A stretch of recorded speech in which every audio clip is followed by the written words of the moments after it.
यज्ञदानतपः कर्म न त्याज्यं कार्यमेव तत् यज्ञो दानं तपश्चैव पावनानि मनीषिणाम्. Acts of yajna, dana and tapa should not be abandoned but should be performed. Yajna, dana, tapa are the purifiers of the wise. Krishna emphasizes this relative pathway because all of us are at that level. Hardly anyone is at the level where we are just short of realization. And if we were at that level, we don't need Krishna's help. We'll get there anyway. So the vast majority of us fall in the second category where we are full of desires, full of ego. We need to purify our system. Yajna, dana, tapa. What are these three? Yajna is the capacity to sacrifice for an ideal. When you fix a higher ideal, whatever it be, depending on your vocation in life, depending on your swadharma, depending on your talent in life. If you're a doctor, you dedicate yourself to the patient. If you're a lawyer, you dedicate yourself to establishing justice. If you're a manufacturer, you dedicate yourself to creation of wealth, not just for yourself, for everyone. So that capacity to enlarge your vision, your scope of activity, and accommodate, include the welfare of several others within the ambit of your interest is called yajna, sacrifice for the ideal. Second, tapa. Tapas is not self-torturing practices. Tapas is not self-denial. Tapas is the intelligent way of living your life in such a way that you achieve your ideal, which is to conserve your energy by avoiding its dissipation in unproductive channels and redirecting it towards the achievement of your goal. This is tapas. Dana is, as we saw earlier, if you perform yajna and tapas, you will gain extraordinary success, extraordinary prosperity. This prosperity must be shared. The spirit of sharing must be there. You know, you can do two things with wealth. You can accumulate wealth or you can recycle wealth. And you need to take a look at what happens to people who accumulate wealth and what happens to people who recycle wealth. Take a look at the kings. Royalty in India was established and there were great kings. There were Raja Rishis like Dasharatha.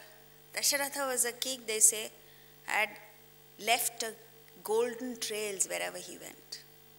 He was such a righteous king that poverty and deprivation just could not exist in his kingdom. People who did service to their praja, people who understood that they were kings and they were allowed certain facilities, but their primary objective was to do service to their citizens. The moment they misunderstood this, the moment they decided to live life for themselves, to enjoy their luxuries and the facilities that were provided for them, what happened? They lost their kingdoms. They lost their privy purses. They lost their titles. Today, it becomes a joke. Only he calls himself Maharaja. Nobody else refers to him as Maharaja. Take a look at textile mill owners. They lost their textile mills, they lost their wealth, they lost their status, they lost everything. As long as they were committed to the larger unit, to their workers, they thrived. Take corporate executives. In the United States, people have started questioning, why are you taking this salary package? Why should a chief executive chairman get 500 times more than the worker? The moment the question arises, you must understand, oh, I've abused my privileges. So, when you recycle the wealth, more prosperity comes to you. When you accumulate wealth, and take a look at people who have accumulated wealth, have enough wealth for the next 7 generations, but by the 3rd generation it's squandered, gone. Either they fight among themselves or they squander it.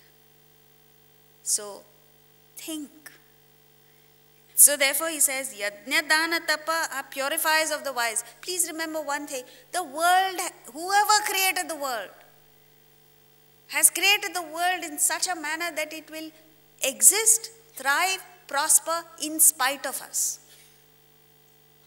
So if you are selfish, the world is not going to come to an end.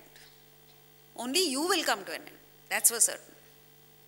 So it is Yajna, Dana, Tapa is a method of purifying our personality and rising to higher and higher levels of success, happiness and growth.